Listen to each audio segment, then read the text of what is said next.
Heroes by David Bowie on Radio 2. I'm Ricky Gervais. With me, Stephen Merchant. Hello there, Happy New Year. Happy New Year indeed, and across from us, the little fellow who presses the buttons because, to be honest, we can't be bothered. Yep. Carl Pilkington. How would you describe Carl Pilkington for people who didn't hear the show last week? For who didn't hear the show, Carl is, and he won't want me saying this, because he won't fully understand it, one of the most stupid men I've ever met. Yes, that's absolutely right. He has a perfectly round head. Yeah. I mean, unbelievable. You can see pictures of him. Go to rickygervais.com. We've put up some photographs, just snapshots, and honestly, his head looks like an egg. It's not an issue though, is it? What? We're on the radio. Doesn't matter. They're just trying to, you know, paint a picture for people though, Carl. It's important. In fact, I have painted a picture. You can go to the BBC website and you can, I think you can win that if someone hasn't already. But can you download it as wallpaper for your computer? You can. So if you want to see a cartoon representation of Carl, then there it is. It's an original signed by me. I mean, it's not Damien Hirst. No, sure. But I mean, I think it's pretty accurate, Steve. I mean, for people who can't see it, but you can see a real photo or the. But that's Carl Pilkington, one of the most stupid men alive. You know, some people still think that he's an invention. I know. He think that we invented him and we give him lines and stuff, as if we could do that. What? And we shaved his head as well, and made him live in Manchester for 20 years. It's people who've not experienced Carl before. Hopefully, there'll be plenty of Carl later in the show. Well, actually, we've got Carl doing a sermon. Brilliant. For, the Church of England. It's been requested, by the Church of England, which is unbelievable. Yeah. And, I actually went and bought him a little Bible, right? He did have a Bible. He said the Bible's too heavy, it's got no pictures, so I bought him a children's Bible, which is embarrassing asking for that in Waterstones, yeah, for a start. And, even that was too much for him. He was going, there's 200 pages. I mean, the writing, the letters, the font was about, I'd say, half a centimetre high, right? Yes, yes. And, but you've read it, have you? I haven't read all of it. I just got some of the highlights. So you only gave it me the other day. So we're doing the history of religion, are we? Coming up. What do you mean? Well, what do you mean, what do I mean? No, I'm just doing a little taster. What the problem was, right, last week... What do you mean, little taster? What are we trying to sell Bibles? It's the no. biggest selling book in the world. They don't need it. I thought you were going to do a message, a New Year's message. No, but it's kind of been forgotten about a little bit, hasn't it? Oh, yeah. Because of Harry Potter and yeah, stuff you like say that. the Bible these days. He goes, what's that? What do you mean, the Bible? No, but I'm just saying, there's probably, you know, a lot of people out there who've sort of gone, oh, you know, it's an old book, and once something's been around for a bit, you don't sort of visit it.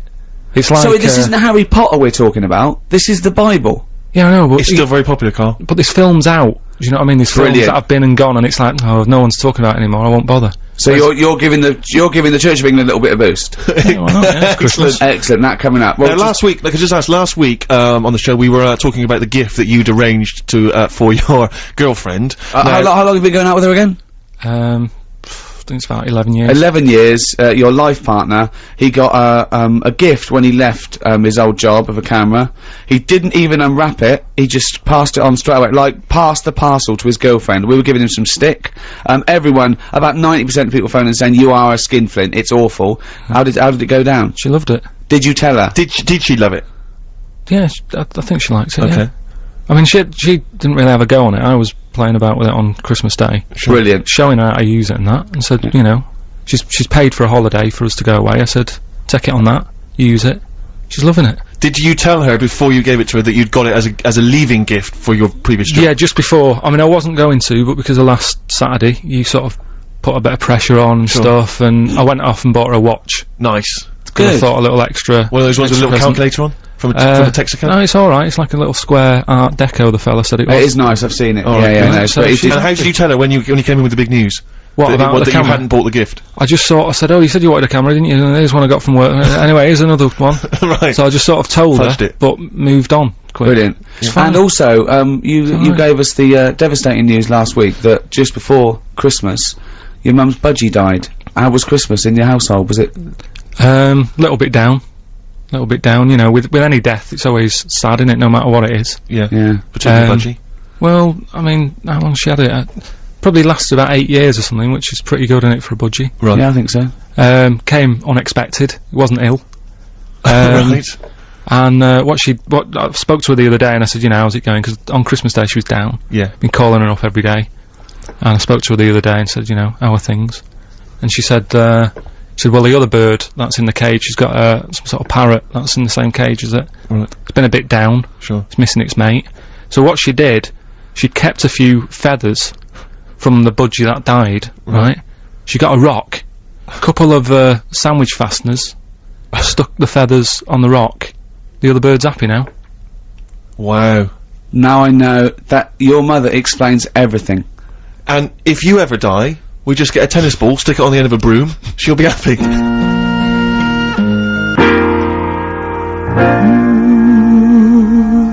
Handbags and glad rags by Rod Stewart. That would make a good theme tune. Brilliant. Wouldn't And then it would work really well, perhaps on a DVD. presumably that would still be available in the shops. Great for any, you know, New Year's vouchers you've got. You're listening to Ricky Gervais on Radio 2 with Steve Merchant and Carl Pilkington. So good Christmases, yeah, all round. Definitely for me. Had a great time, yeah. Carl? It's alright. How does it rate with, what did Suzanne get you? She got me, you see, you were having a go at me about giving her, a camera, right? Which was given to you, which was second hand. Essentially second hand. It doesn't really matter that bit. But it's a present that both of us could use, right? And you were making me feel bad about that. That's why I got her a watch, right? Which in a way I can use because I can say what time is it. Sure. But it's Chico time, isn't it? But the thing is, right? She got me she got me a little printer. Oh, yeah, that's good, yeah. Well, what, you mean a little fella who works in a print shop? Just a little printer to go with a computer and that. But for me, again, that's a present that, you know, we can all be using. You are so ungrateful. It's not that, it's just that, you know, when, it's good when you're a kid, isn't it? When Christmas is all about, like, your presents. What did you want when you were a kid? What's your best present you ever had? There's a few things. I mean, one that I always remember one Christmas, right? It was the year when computers first came out. Right. And there was one called the Sinclair Spectrum that I wanted, right? What year are we talking? 80? Must be 80, 83, 84, right, yeah. And, anyway, I think my mum and dad's got me one. You know, it's under the tree in a big box. I'm thinking, yeah, that's about right. Yeah. Not the size of a computer. Brilliant. Anyway, Christmas Day comes, you know, I couldn't sleep and all that, excited like you are as a kid. Yeah. Get up, open it. It's not the one I wanted, right? Really? It's not the Spectrum, it was a ZX81, Okay. right? So I thought, well, I've best not show that I'm disappointed in that. You know, even as a kid you have sort of, you know, that thing of you've lost that, now you say, oh, it's not what I wanted, Suzanne, but go on. Yeah, but, you know, so I sort of, you know, pretended I liked it and that. I thought, oh, just play some games on it, I'll just get on with it, right? Anyway, I try and load even as a kid he had the weight of the world. I know. His parents have saved up for it. Look at his frown lines. Look, he's frowned since he was about 4. Yeah. Look at those lines. Right. So, yeah, but this is why. You'll understand in a minute when I tell you the end of this story. Go on. So, I load up a computer game, which used to take about 10 minutes. Right? Was it on cassette? You had to oh, yeah. Yeah, it sounds like a fax machine, doesn't it? Yeah. Right? Anyway, it wouldn't load. I was thinking, what's up with this? Is it broke? Right? And I kept trying it. And my dad sort of, my mum used to get up early to open the presents with me. My dad got up at about midday, he couldn't be bothered. Right? Anyway, he comes down, I'm so telling. This is the picture he paints is so heartbreaking. Like Alan Bennett or something. Yeah. Or Dickens. Yeah, or some of those kind of 60s back, like Kathy Come Home, sort of, you know, really insane dramas. So anyway, so I'm there, right, frown growing and that. Yeah. Trying to read this book, thinking, why isn't it working? So my dad has a look, and he goes, oh, you're missing a bit. I said, what? He goes, you need a RAM pack. Right, which is a bit that you put in the back of it that gives it extra memory. Yeah. So I'm like, what do you mean? I'm like, what do you mean? It's Christmas Day, right? And we're talking about the days when, like, Tandy wasn't open. It wasn't open for days. Yeah. Do you know what I mean? It's like now, by lunchtime Christmas Day, everything's open again. Right? Yeah. Then you had to wait about 2 weeks. Everyone like had a big holiday and everything. Yeah. So I'm like, oh god, I actually started to be sick, right, with frustration. Oh no! What? How old were you? Do you know what? How old were you? Well, like I say, I don't know, it must have been about 8 or something. Oh. But that thing of like, what it's Christmas Day and I can't play with it, and I had to wait for like 2 weeks and what have you. Sat over the kitchen sink, sort of going, stressing out. Hated it, it was a rubbish Christmas. Wow. I love the idea of you going, It's stress, isn't it? What did your dad say? He just sort of said, look, calm down, we'll get you one when the shop's open. And it's like, yeah, but 2 weeks, isn't it? I have never heard anyone being sick from stress. Oh, poor little kid, just so stressed.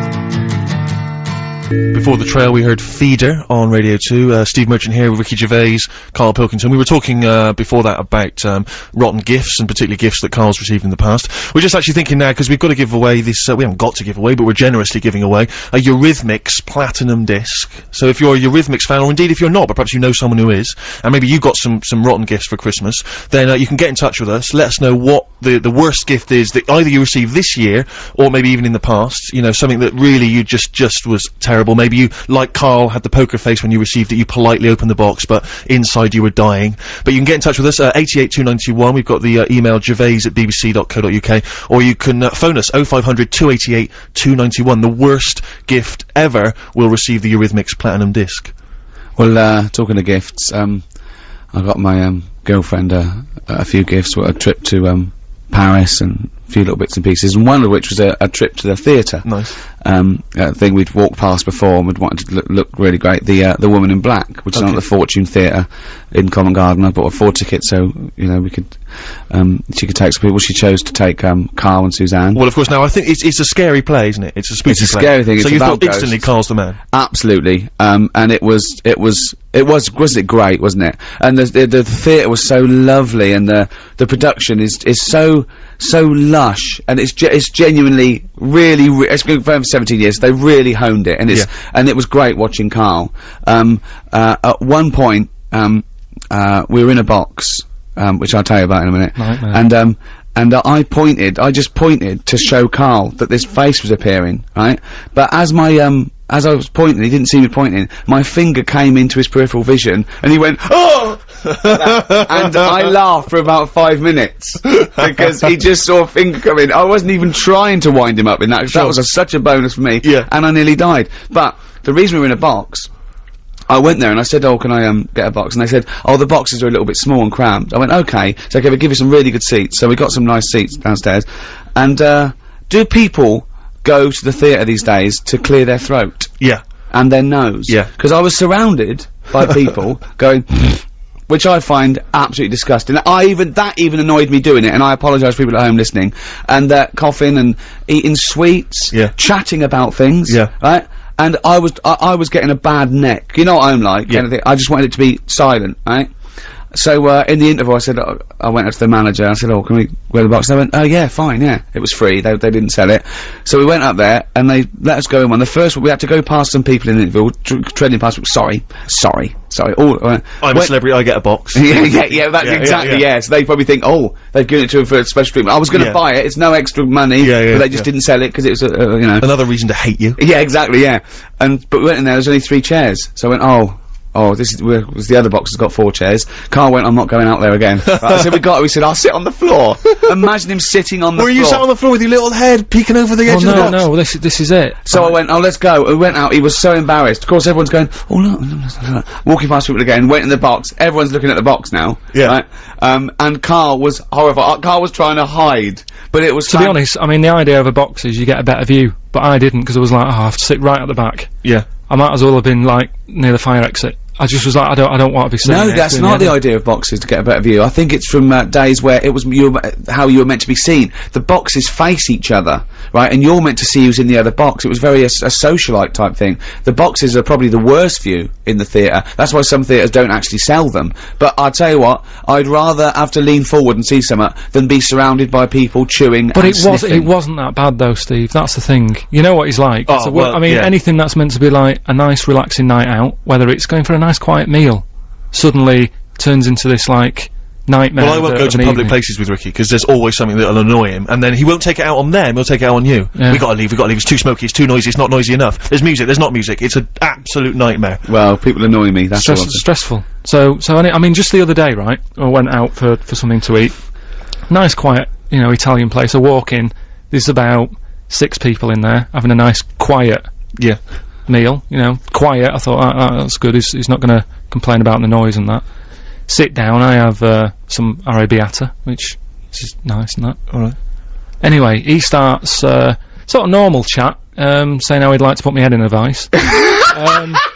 Sorry, he'd like to put your head in a vice. In a vice, yeah. Not really. Sort of normal, sort of. Yeah? Yeah, and I was just thinking that it would be lovely to put him in one, you know those vice that are sort of attached to workbenches? Yeah. Just so, not to, just put it in there so he's caught there, and then I can sort of do what, paint his head or something, Sure. or feel it squeezing. And I just imagined sort of squeezing it too tight, didn't I? So he's saying all this, right? Which, I'm getting the sort of picture enough without sounds. Right. But then he thinks, well, why not add sounds? It's quiet in here, right? Start sort of going, so your head's in the vice, tighten it, and you're sort of going, right? So he's sat in a chair, quiet restaurant, doing that. It's like the scene out of When Harry Met Sally. Yeah. Right? All these, like, tourists and that sat there sort of going, oh, Ricky Gervais over there. And then suddenly, like, from a look of like, oh, that's good, it's Ricky Gervais, to what the hell is going on? But I just imagine this little head, because what he do, I just imagine him in a tighten, I go, Is there any other radio show that's ever been on Radio 2 that has had this discussion? well, no. Does Johnny Walker, OBE, ever say, I'd love to put Terry Wogan's head in a vice and see what happens?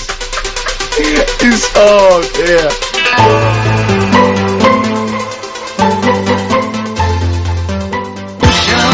Eurythmics, Here Comes the Rain Again on Radio 2. We've got a Eurythmics Platinum disc to give away, and we'll get to that shortly. Keep your worst Christmas gifts ever coming in. You're talking about, Rick, about the, nightmarish people you find now in any kind of, theatre and the cinemas, because I love the cinemas, and I'm a big movie buff. And for me, I feel that when I go into the cinema, it should be the red carpet treatment. I go all the time, I'm a big cinema fan. I shouldn't have to sit with, for want of a better word, the scum of the world. Do you know what I mean? Scum, you mean anyone who isn't you? Anyone who isn't me. But sometimes, you end up going to the cinema, on a Friday or Saturday evening because you want to be, you don't want to be a sad loner who goes on the Wednesday afternoon. So sometimes you're forced to sort of see these people. And I went to cinema once to see, remember that film Crouching Tiger, Hidden Dragon? Yeah. And I sat there, I thought, this is great. I was a nice big seat, it was fine. And this woman comes trundling in. She was huge. I mean, properly mammoth, like the marshmallow monster at the end of Ghostbusters. Do you know what I mean? Kind of waddling in like that, with this tiny little flake of a husband. And she had everything. She had nachos, hot dogs, big soft drink cartons. You know what I mean? It's like, those people who, they've gone out to eat, and they pop into the cinema, and if a film happens to be showing there, they'll go and watch that. Brilliant. Basically, they've gone for a picnic. They've come to, they've there's come a film to raise. Yeah. And, so they've arbitrarily chosen this film, so she's in there, the trailer's come on, and it's not only is she greedy, but you can tell she's stupid. This trailer comes on for AI, remember that film, Spielberg film, AI? Yeah. And the trailer is something like, Jimmy is a 12-year-old boy, he feels like a human, he experiences emotion like a human, but he's not a human, he's a robot. Right, and everyone goes quiet, and she went to her husband, how old was he again? Oh. So already I'm on my backside, do you know what I mean? Oh. Crouching Tiger, Hidden Dragon comes on, right? It comes up, and it's in Mandarin, I think it's an Asian film. And it comes up, Crouching Tiger, Hidden Dragon. She says, bear in mind, she's paid the money to come in, she says, funny name for a film. Which is pretty weird. So, it comes up, it says Mandarin subtitles, she goes, not subtitles. It comes on, right, they're all speaking in Mandarin. She, to her husband, turns to him, she starts going, jing chang chong chong chang chang chong, no. Jing chang chong chong chang chang ching, right, during the film. I mean, it's the film started and she's doing that, she's going funny language, wing wing chang wing chang chang chong chong, and they start both doing it, right? Oh god. So I get up, I'm so angry, I want to make, but again, of course, not too polite to actually say anything, so I think I'll make it clear what my feelings are. So I get up, hoping that the seat will flip back loudly and I can storm knock off. her popcorn all over him. Over his stupid face. But, sadly the seats didn't flip up, so I just kind of huffily climbed over a few seats, sat down, brilliant, next to a teenage girl on her mobile phone. Oh. And she's on there, she's chatting away, no, I'll meet you after, And I wanted to grab the phone for her and say, I'll be honest with you, you're 14, and unless this is your broker in Hong Kong saying the big deal's about to go through, which I suspect it's not, I suspect it's Gavin saying, can we meet behind the bike sheds later? Put the phone down. People who are on the phone in the cinema. I know. It drives, I know, I cannot believe it. I cannot believe it. See, you're like but me. People always say, why'd you get so angry? Your New Year's resolution should be calm down, chill out, But how can you chill out when this stuff's going on? What's your New Year's resolution, no, just Carl? with that though, I mean, surely people are allowed to, like, have a chat if a film's got subtitles. Why? Because you can read it, it doesn't matter about the noise. That is the most stupid thing I have ever heard in my life. No, I'm I just mean, saying, that really is the most stupid thing I've ever... So go along with your iPod on. Yeah, take a ghetto blaster. Well, yeah, you could if you can multitask. I mean, that would do my head in, having music, and I wouldn't know what to sort of concentrate on. But if it's only like reading a book when you're on a train, innit? You've got noise around you. What? What are you talking about? These films cost millions of dollars. Everything's perfect. The And music, the sound effects. the whole montage, this mixed media, and someone comes along and goes, oh, I might as well talk to Gavin on my phone. Well, I was reading it anyway. You're an idiot. You're an idiot, Carl. I think your New Year's resolution should be less stupid. No, I'm doing, I'm gonna try and learn something new every day through 2006. What have you learnt today? Well, I did a lot yesterday, so I'm having a day off today. but no, you know, just well, I did, didn't I? I did the Bible stuff and that. So I'm gonna. Oh yeah, we've got that coming up. What's your Carl's New Year's sermon. resolution? To be less annoyed. I suppose I should be more tolerant of And others. do you know what Ricky said his is going to be? What? It's going to be more annoying. Yeah, well, I just thought. But this is the wonderful hypocrisy of it, because you've just been agreeing with me about how you hate people who are annoying. Yeah, but only to friends. People like. The thing is, right. I've got to say a couple of things, right. The reason I sort of torture Carl is because I don't know. I've got friends with defects. I don't know why. All my friends are slightly weird or stupid or something wrong with them. Carl's little round head. The brain of a fish. Right? Yes. I can't get my hands off his head. Robin Ince, he's got glasses. He waddles funny. He's got little thumbs. His thumbs are too short. Right. Sure. I can't keep my hands off him. Right. My mate Rob, who did flannels with me, he's got a perfectly round head. His teeth protrude slightly. He's in America though for when you need a round bald head, isn't he? Yeah, exactly. in case When I go to New York, or and he looks me like Dave Hill from Interesting Slade. that you're collaborating on a book, but he chooses to live in America. No, yeah, but could I just say also that I do not advocate the use of vices on friends' heads. It's dangerous. Do not squeeze your mate's head in a vice. That's just between me and Carl, and you know. And Ricky Gervais is an experienced annoyer. and he probably wouldn't let me do it, to be honest. I have to offer him an awful lot of money. Also, do not smoke. There's no point. And floss. I wish I'd flossed when I was a kid. Also, if you've got a bicycle or anything like that for Christmas, please wear the correct safety gear. Whoa. What? Well, I got a bike as a kid. Yeah. Right? And my dad, you know, I think the helmets used to come with them and what have you. I popped it on, went out on my bike, coming back into the garden. Dad sees me. He said, "Come here." I said, "What?" He said, "I never want to see you wearing that helmet again. You look ridiculous."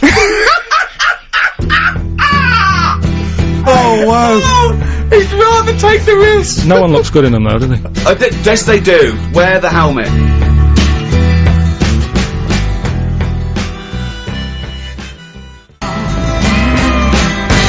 Neil Young and Heart of Gold on BBC Radio 2 with me, Ricky Gervais, Steve Merchant, Hello. and Carl Pilkington. Alright. We were asking for the worst Christmas gifts you've ever received, past or present, and there have been some absolute stinkers here. Pete Archer says, "I'm diabetic, and I once got 3 big tins of sweets."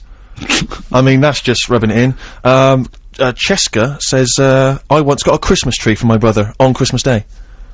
Was? Long-term present, isn't it? Yeah. Well, it depends. What do you mean? Was it a plastic one or a real one? We need more information. I got a fly mode from my 85-year-old gran, which was nice, but for the fact that I live in a flat. Well, you could do the carpet.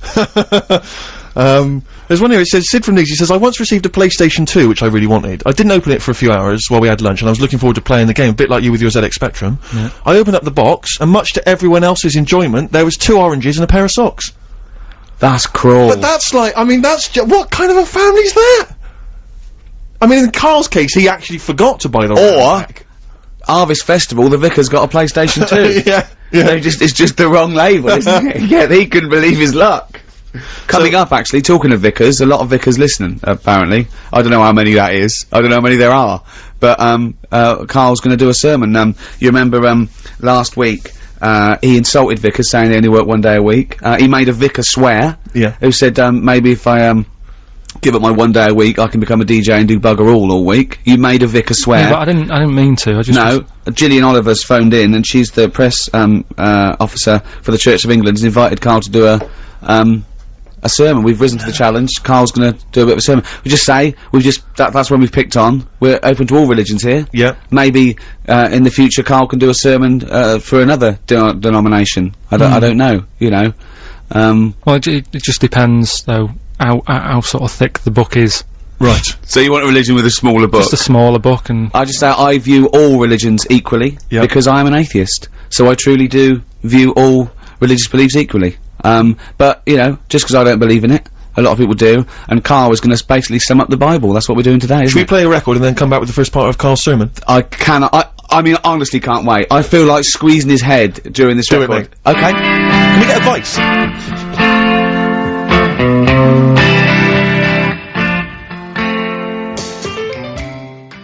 Stones, Waiting on a Friend.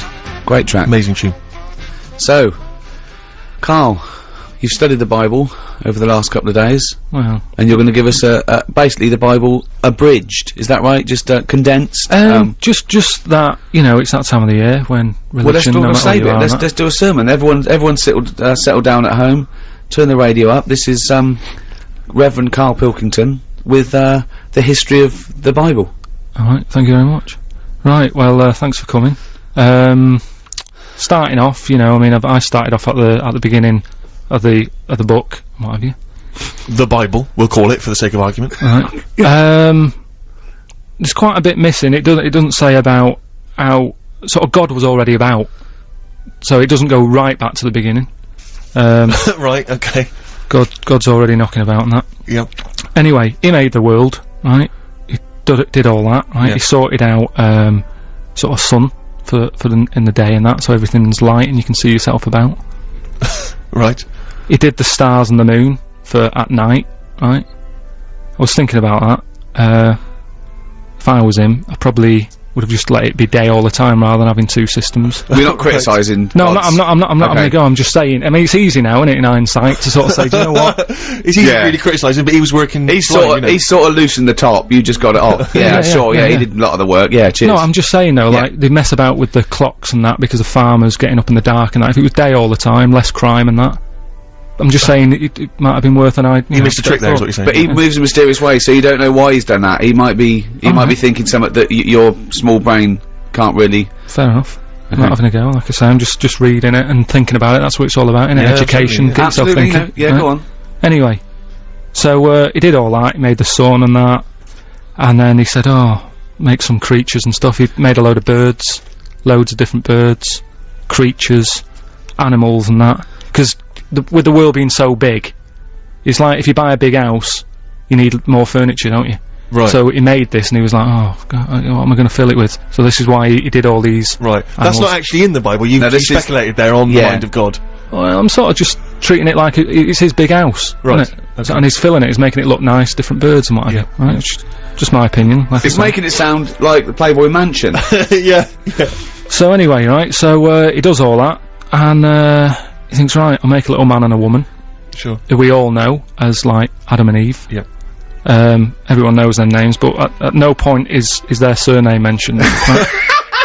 Well, he's not going to have trouble with the post, is he? So anyway, right, Adam and Eve are knocking about. God says to him, look, just enjoy yourselves and that, right? Do what you want, but I'll tell you this. I'm only telling you once, he said. He said, don't be eating fruit from that special tree. Yeah. So, they were like, alright, fair enough. He said, the tree that I'm talking about is the tree of knowledge. Yeah. So that's sort of made it a little bit worse, because it sounds good and that, and you're like, oh, knowledge. Yeah. Well, don't go in that door. Yeah, Is that sort of thing, instead of just sort of not telling them. Because I don't know, see the tree of knowledge, what it had on it by what I can work out is, it's an apple tree, right? And it's pretty tempting, innit, to have a little cheeky apple, because I don't know what they were eating back then. Right. Do you know what they were getting by on? No, I don't know. Right, so anyway, so they were like, yeah, alright, whatever. Eve goes for a wander about, Yeah. right? Killing time and that. Bumps into this snake, Oh, yeah. and snake said, said, alright, you got an apple, right? And he was selling it, so he was going, it tastes good and that, right? And she's like, well, shouldn't really, but, you know, I've been told that I shouldn't eat that, because I think God said to her at some point, get on with it. You're on page 1 at the moment. This is absurd, This Carl. is just unbelievable. I know, but I'm just Just get to the point. You're on page 1. You haven't moved on. Just get. Okay, we know Adam and Eve. What have you learned? Yeah, I know, but I'm just saying. He was saying don't eat it because it's dangerous. I know. We know. Get on with it. Just get on. I mean, But the thing is, people do eat things that are dangerous, don't they? Like, and pufferfish, even to this day, people are eating stuff that can kill them. Yeah. So it's not a threat. They're not that bothered. It's an apple, right? They're going to have a little cheeky apple. Anyway, they eat it, right? God goes mental at him. He said, I told you not to do that. I've told you can enjoy yourself and everything. You've gone against what I said. You've eaten the apple. Adam and Eve sort of got told off and what have you. They went off and had kids. That added extra pressure. A lot of arguments happened. And, that's kind of part one. That is amazing. That is amazing. So, oh, you're an idiot. Really, you are an idiot. Well, part two later then. You better buck up your ideas in part 2.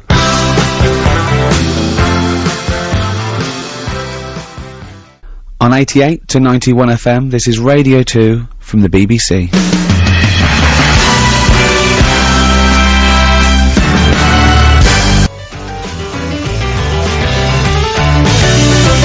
What a great track. Amazing. Lynyrd Skynyrd, Sweet Home Alabama, on BBC Radio 2 with me, Steve Merchant. And me, Ricky Gervais. And over there, both of us. Yeah. Carl Pilkington. Alright. Still to come, we should also point out we've got Rockbusters on the way. It's the quiz that's not sweeping the nation. No one cares. Oh no, that's not fair. Well. No, look at him. Look, he's probably been sweating over that. He's been reading the children's Bible. Yeah. But, I mean, and that's all he came up with. The first people were Adam and Eve. Yeah. I mean, And we don't know what their surname is. unbelievable. What an idiot you are. Also in the third hour, Monkey News, which I think we're all looking forward to. It's sort of like Darwinism versus creation, isn't it? Monkey News, Adam and Eve. Yeah. It's a bit of everything. Which do you like? Do you like Monkey News or do you like Adam and Eve? Also, it's probably worth kind of digesting some of the year's big events, Rick. So maybe we should just cast our eyes back on some of the big I news think stories of the people are waiting to see our three opinions on the review of the year. Yeah.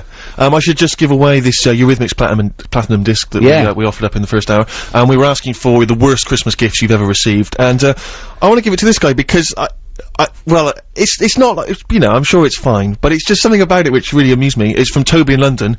He says, when I was younger, I got a book about crude oil.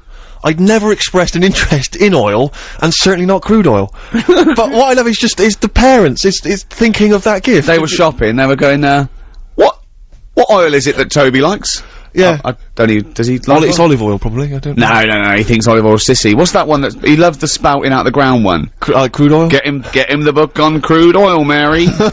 Unbelievable. So, Toby in London, you get the Eurythmics Platinum disc. Well done to you. Also in this hour, we've got some Kylie collectibles to give away. So we'll probably do Rockbusters, and the lucky winner of that gets those. But I was just going through the papers, of course, and it's the New Year's Honours list today, and I imagine you're very excited about that, Carl. New Year's Honours and all that. Yeah, you're familiar with that, when people get knighthoods and OBEs? I've heard about it. Sir Tom Jones, you got to call him Sir Tom now. You pleased with that? Do you think Tom Jones deserved it? Well, they sort of chuck him out to anyone now, don't they? So if he wants one, let him have one.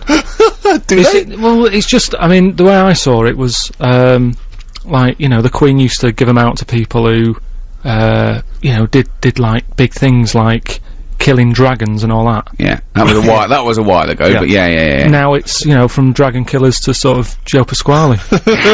Yeah, I see what you mean, yeah. You went in the jungle with Ant and Dec.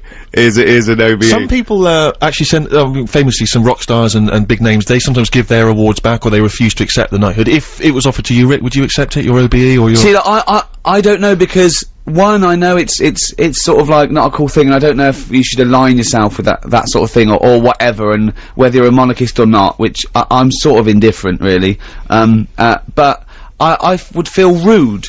Yes, I know what you mean. It's you know, after we won the Golden Globes, an interviewer said, do you think you'll get a knighthood? And I went, oh, I don't want a knighthood. And they said, why not? I said, you can't do anything with it. I said, in olden days, you could ride a white horse along and have a big sword. Nowadays, you can just put it on your headed notepaper. Yeah, yeah. And I said something like, I'd rather have a name like Don Gervais. And the headline was, Ricky wants to join the mafia. Which I think is a bit harsh. I've been invited to the palace a couple of times. I think about... Whoa, hang on, what do you mean? I've been invited to the palace about 3 times. Why? Can I just point out for people who don't know who I am, I collaborate with Ricky on everything except his stand-up comedy, which I suspect was not the reason you were getting invited to the palace. No. It's a little bit bawdy, a little bit blue. My work on Flanimals. Yeah, for your children. Please get him along. I love the mung angler. I love that mung So I should just point out that I've co-written both The Office and Extras, and yeah, I've never had an invite from the palace. Yeah, but I think the Queen knows who's the main one, who's the driving force. You know. Anyway, right, so I get this thing through. The first time, I thought, I can't go out. Why couldn't you go? Well, I don't know. The second time I came through, and I said to Jane, it was like 6 o'clock, right? And I said, oh, should we go? And, it was very exciting, but I felt a bit funny, just going along to the palace, right? And I said, Sorry, who was it? Could just be you and Jane and Prince Philip and the Queen, was it? That well, no, there was about, I don't know, I think it was about 8. There was about 8 people, right? So you needed some extra people for Pictionary. Me, the usual, me, Salman Rushdie, Yeah. David Bowie, Yeah. right? Sure. Oh, yeah, you're aligning yourself in the company of geniuses, I noticed there. No, I'll tell you something about Salman Rushdie later. And I said to Jane, I said, we go for an hour. She went, it's not the sort of place you can turn up for an hour with some leaf round milk. It's not your boss's barbecue at the weekend. Pop in. I've got some other people to see. I'm seeing Tony Blair later. Anyway, cheers, Liz. But anyway, the thing that came through was, I will be attending, stroke not be attending. Yeah. Right? And I thought that was just too harsh to send back, I will not be attending. Yeah. So there was a number at the Marshal's house, and I called him up and he went, hello. And I said, hello, it's Ricky Gervais here. I got an invite, to the palace. I won't be able to attend. I said, I thought it was a little bit harsh just to send back, I will not be attending. He said, how delightfully polite of you to call. Was it Roger Moore? I don't know, but I went, that's no, he said, oh, there's no trouble. Thank you so much for calling. I bet no one calls him. Yeah. I bet he doesn't get a look in. And it was really, I'm so glad I called and didn't just send back, I will not be attending. But listen, keep inviting me, because, I mean, if it's right for my diary, I'd love to come along and have a mooch around. Yeah, just see what's going on up there. Yeah, so, Salman Rushdie, right? This is the nice story. So, I've met him a few times now. Now he's out and about. Sure. He's never home. No. I bet his house is a mess. Yeah. Right. It was just after the first, series of The Office went out. I got invited to this, thing, I'd met Jonathan, actually. I'd met Jonathan Ross on this show. And, we were talking about being Bowie fans. I'd never met him before. And he said, well, I'm interviewing Bowie for this special, come along. And I went along, and there was Bowie, my hero, it was amazing. A couple of big celebrities in the audience, one of which was Salman Rushdie. And, Greg Dyke, who was, head of the BBC then, said to me, he said, I'm a Bowie fan, do you want to go and meet him? And I went, okay, right? So we went down, so it's me, Greg Dyke, right, and Salman Rushdie, going on chat to Bowie. I went to the pub the next day with my mate, and he said, what did you do last night? And I said, nothing. 'Cause I couldn't say, I was hanging out with David Bowie, Greg Dyke, and Salman Rushdie. Why? What did you do? And I just said, nothing. If, you can name every, celebrity that Ricky has mentioned in the last link, who he spent time with, then you can win yourself a prize, perhaps a signed copy of, extras, for which he got invited to the palace, and I didn't. 88291, if you can name every name that Ricky Gervais dropped. It's gonna be the day that they're gonna give it back to you. Rick, as you know, I absolutely love a good cover version. I think that a cover version, if it's done really well, can not only match the original, it can sometimes even better it. I totally agree. And I think that that's Ryan Adams' version of Wonderwall. And I think, you know, much as I love Wonderwall, it almost reinvests it with a new beauty and a new majesty that perhaps we'd forgotten about because the other song is so well played. Taking it away from Noel. Oh, not at all.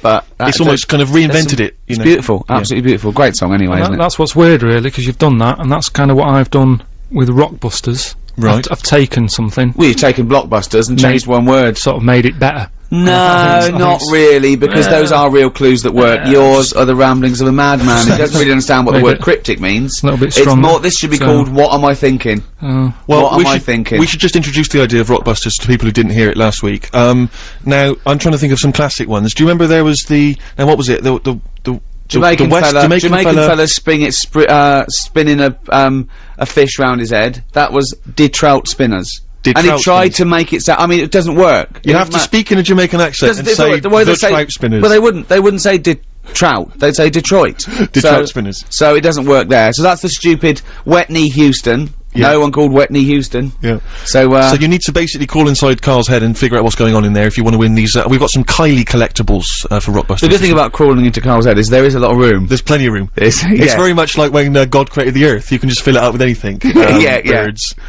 So, your Rockbusters clues this week then, Carl. Alright, so as always, you know, we did it last week. What can you win, though? The Kylie collectibles, just mentioned Brilliant. that. Excellent. Should we throw in some stuff of ours? Just to If you've got any tag we get it for free, extras, flanimals, etc. Got some other junk lying around the office. Yeah. So then, 3 clues, you text in with the answers, you win the stuff, right? First clue. The initials of the band or the artist are FF. FF, okay. FF. And the sort of Well, I cryptic... know it already. And the well, don't ruin it. And the cryptic clue, I've got snails, croissants, and baguettes in my palm. Right, what's going on there? I don't know it. Right, there's the clue. Say that again. I've got snails, croissants, and baguettes in my palm. That's weird. FF. Right, FF, what's the band of the artist? The clue changes ever so slightly every time. I know. Right, the next one. Me granny's is taking a penalty. She better get the ball in the back of the net. NM. Artist or a band. NM. That's an old artist, by the way. Give it to us again. NM. Me granny's taking a penalty. I've got it. She better get it in the back of the net. It's a good one. Okay. It's a good one. All right. That might be his best ever. Wow. There you go, right. And the last one, this is a tough one, but, you know how it works. Wow. When he says tough, he means doesn't work. Yes. Does not work. Repeat, this does not work. Go on. The initial of the band, it's an 80s band, I think I've got to help them out. A is the initial, right? And the clue is, and where people go to relieve themselves after looking at elephants and that, what am I? Right? So, letters A, the cryptic clue, and where people go to relieve themselves after looking at elephants and that, what am I? And the initial? A. 882921. That works. You can give us a call 0500 288 I'm getting worried now because I'm getting all these. That's really scary. Gervais at bbc.co.uk if you've got an answer for, or you need all three of those to win those Kylie collectibles. It's alright, isn't it? Yeah, well done. Play a little cheeky song. Yeah. Razorlight. Golden Touch. On Radio 2. I'm Ricky Gervais, with me Steve Merchant and Carl Pilkington. We were going to have a quick assessment of the year's events, because it's been a tumultuous year in many ways, Rick. You know, some steps forward. I'm sure you'll agree with the ban on fox hunting. Absolutely. Yeah. I really can't believe it took to 2005.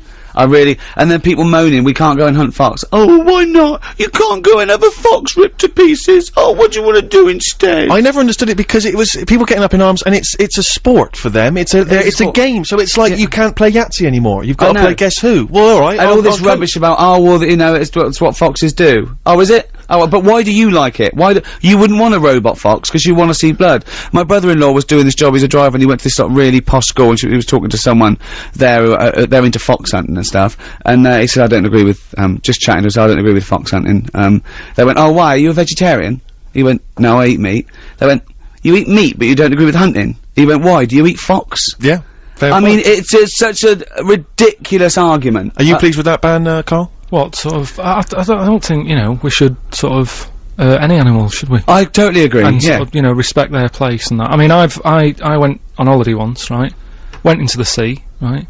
Was only up to my knees, right? Got stung by a jellyfish, right? Sure. And what I mean is, like, you know, the sea, that's someone else's territory, innit? Right. And I could have had a moan. But you I was like, well, I shouldn't be here. Whereas if you went home and you were watching telly and a jellyfish came at you, So what's going on?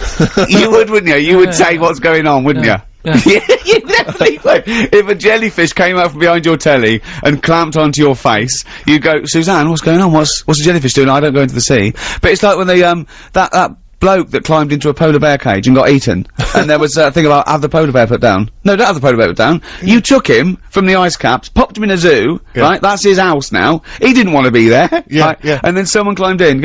I love it when a matador gets gored to death. I love it, because the bull didn't want to fight. Happy New Year. But also this year, of course, we've had the gay civil marriages, or the civil ceremonies. I'm not entirely sure yet what this is. Do we loosely call it gay marriage, just for the sake of ease? No, well, it's just it's officially a civil marriage, isn't it? They're not saying it's a marriage as such, because I don't know if the church acknowledge it or not. I'm not sure. We got enough vicars listening. They can let us know. Let us know. Yeah. But I don't know if you read it. I read it in the paper the other day. But the church is going to look nice, isn't it? The flowers are going to look brilliant, really good, aren't they?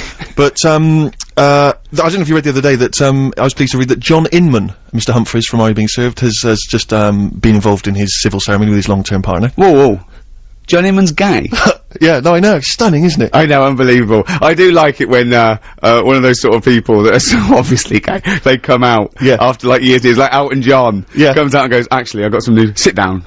Mate, just sit down, I've got some news for you. Oh, hello, Alan. Like your new pink tracksuit, by the way. That's what I want to talk to you about. I'm actually gay. And they all have to go, you're joking. They gotta fake it. No way. Like when someone knows there's a surprise party for them, they gotta pretend that they, oh my god, I can't believe it.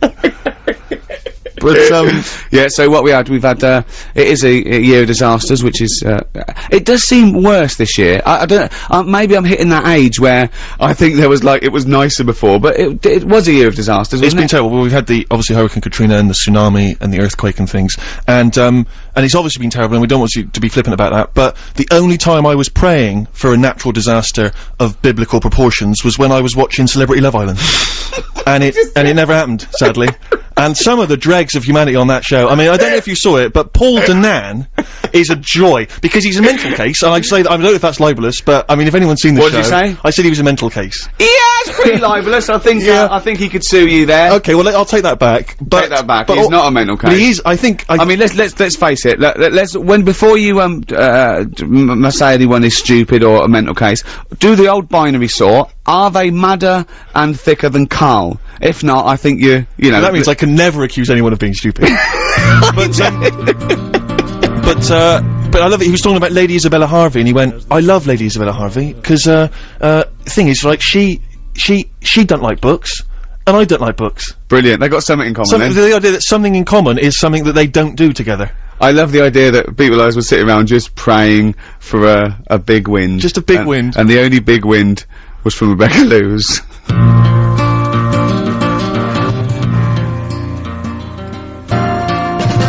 In the Ghetto by Elvis. That's one of the 10 songs that Carl likes. Yes. I mean, I've never met anyone who is, I don't know, so underwhelmed by music and the plethora of No, I tunes. do like it. But he was saying about when I first got my iPod, which I absolutely love, okay, and I was downloading, I said it's got 10,000 songs. He went, what do you need that many for? He said, I like a Walkman. He said, you know, you're going for a walk, listen to that. He said, how long's the walk? When do you need 10,000 records? And he was trying to work with the ones he put on, and he got to about 7.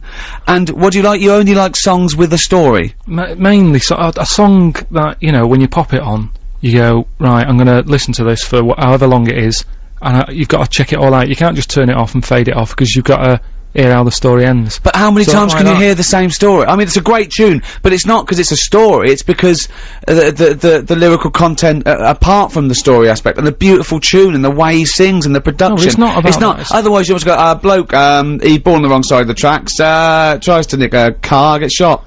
I mean, that's... Yeah, but think about what you've just said, and what I'm saying is, if you get up to, he was born on the wrong side of the tracks or whatever, I'll turn it off now, you'd be going, I wonder what happened to him. So you listen to it. Oh, what other songs are there? Songs with a story. There's one, Johnny Cash, when he's nicking a car from a factory. What happens there? I don't remember that song. He works in a car factory, and every day he's going, right, I'll nick a little bolt, right? Yeah. Then he nicks a wing mirror, and I think he nicks like a gear stick and that. So if you've got 7 songs that you like, I mean, it must be, what's your favourite song? But how could you do that? Because you haven't heard how that ended now, you see. I've just told you there what he was doing. Because you've probably got it wrong. I haven't, and then what happens at the end? I assume everything you say is probably wrong. There you go then, you'll never know, and that will annoy you now. So, other songs I like, Rod Stewart, Killing a Georgie. Oh yeah, that's your favourite song, isn't it? That's good. Because it's, yeah. What's the story there? Just about a little gay fella goes to New York, because that's, like, I think it was in the 70s when, like, you know, if you were gay and that, New York was brilliant. Yeah. That was like, you know, where they all went and stuff. Had a good life there. His dad didn't, I think his dad kicked him out or something. No, I'm sure you're thinking of, Small Town Boy by Bronski Beat. I'm sure you're getting all these mixed up just because it's another little gay fella, as you call him. Anyway, he goes to New York. He goes to New York. He's having a wedding time. Yeah, having a good time in the 70s. Oh, you're right. His dad said, how can a son of mine not be straight? I take it all back, I'm sorry, yeah, you're right. Yeah. And he goes to New York and that. They go out late, don't they? They have, like, late nights out and stuff. What do you mean? No, I just mean, you know, gays like to party and that, they know how to live, you know what I mean, they get the most out of life and that. Partying late.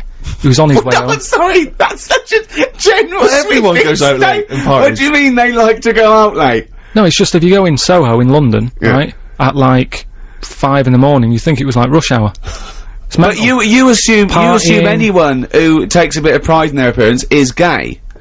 Well, I mean, no, you can look after yourself and that without being a little gay fella, but I'm just saying that's what that song's about. Can I just say, anyone's offended by this, he means no harm, he doesn't know, he knows not what he says, really, everything from Carl is totally genuine, he's not having a go, you live and let live, don't you? He's a bit like Mork from Mork and Mindy.